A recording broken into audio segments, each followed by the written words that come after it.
Les éleveurs français confrontés à la crise de la dermatose nodulaire contagieuse, le gouvernement promet une accélération de la vaccination dans le sud-ouest, 750 000 bovins supplémentaires ciblés, le recours notamment à des vétérinaires militaires. Amélie Mouget nous a rejoint ce matin pour notre rendez-vous hebdomadaire avec Reporter, le média de l'écologie. Bonjour Amélie. Bonjour. Et aujourd'hui ensemble, on va s'intéresser à la dermatose nodulaire contagieuse qui enflamme donc le monde paysan. Rappelez-nous d'abord ce que c'est que la dermatose nodulaire contagieuse. Alors comme son nom l'indique, c'est une maladie contagieuse qui touche exclusivement les bovins. Elle est transmise par des insectes, des tiques, des moustiques, des tans et puis des stomox qui sont des petites mouches piquantes.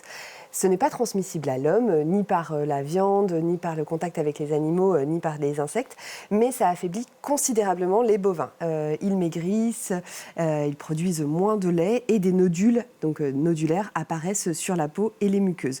Et puis parfois, cette maladie entraîne la mort. Le taux de mortalité est aux alentours de 10%.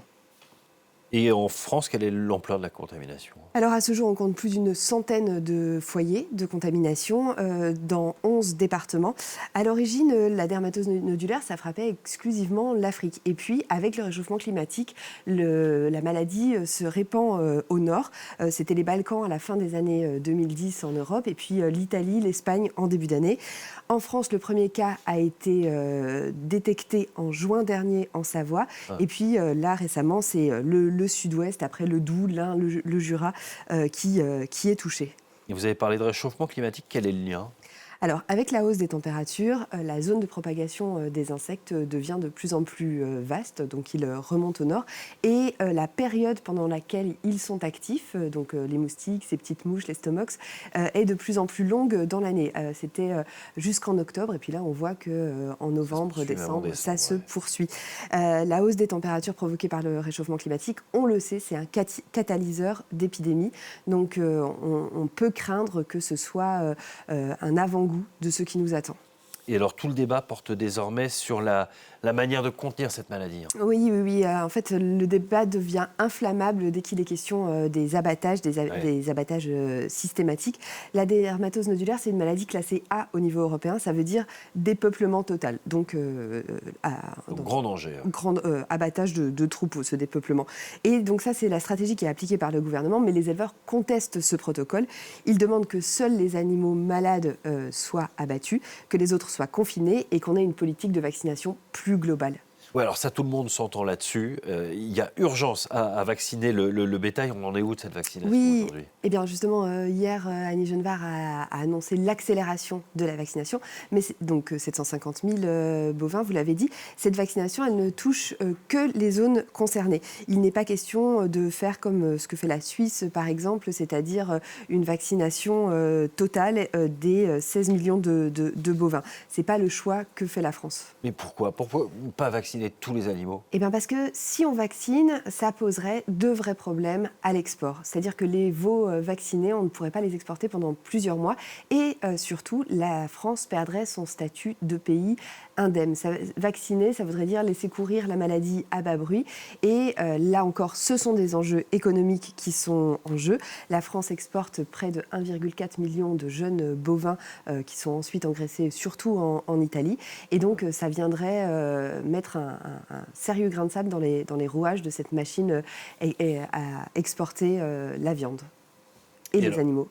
Et on assiste depuis quelques jours dans le sud-ouest à des blocages de route, à beaucoup d'actions et d'importantes manifestations face à la préoccupation des éleveurs. Oui, et c'est pas un hasard que ça flambe dans le sud-ouest. C'est dans une région où le revenu des agriculteurs est très bas, plus bas, un des plus bas, parmi les plus bas en France. Et dans ce contexte difficile, perdre un cheptel, ça veut dire perdre des années de travail et parfois un travail de sélection génétique qui a été fait sur plusieurs générations, sans compter l'attachement aux animaux. Certains éleveurs qui ont vu leurs troupeaux abattus disent avoir tout perdu. Ouais, c'est un véritable traumatisme. Et quand on parle de croisement génétique, c'est pas des éleveurs avec des fioles, c'est choisir les meilleurs animaux pour ensuite engendrer de meilleures générations. Et en effet, c'est des travaux de plusieurs décennies des fois. Autre sujet de colère chez les agriculteurs, il y a l'accord de Mercosur qui devrait être ratifié cette semaine. Oui, donc on est dans un contexte global qui est vraiment très préoccupant pour les agriculteurs. Donc l'accord Mercosur, c'est un accord de libre-échange entre l'Union européenne et 4 pays d'Amérique latine, Brésil, Argentine, Paraguay, Uruguay. Ce que craignent les agriculteurs, évidemment, c'est une concurrence déloyale des produits qui seraient importés. On parle de viande, de sucre, de riz, de miel et de soja sud-américain, donc ça alarme les filières concernées. La France a temporisé, du moins elle demande à ce qu'un report de cet accord soit acté. Il y a déjà eu quelques négociations et avancées actées pour protéger les agriculteurs, mais ce n'est pas suffisant pour calmer les inquiétudes. Bon, et puis cette semaine, sur le site de Reporter, vous nous emmenez également en Algérie. Oui, on va sur les traces laissées par la production d'huile d'olive sur les cours d'eau. Dans la région de Tizi Ouzou, on produit énormément d'huile d'olive. C'est quelques 12 millions de litres sur l'année 2025-2026. Et ce qui n'est pas géré aujourd'hui, ce sont les grignons, ce sont les résidus produits par cette production d'huile d'olive qui viennent polluer les cours d'eau et qui inquiètent là aussi les agriculteurs. Merci beaucoup Amélie. Tout ça, c'est à retrouver donc sur Reporter, TE2RE à la fin, reporter.net, le site internet du média de l'écologie. Merci encore Amélie. Merci à vous.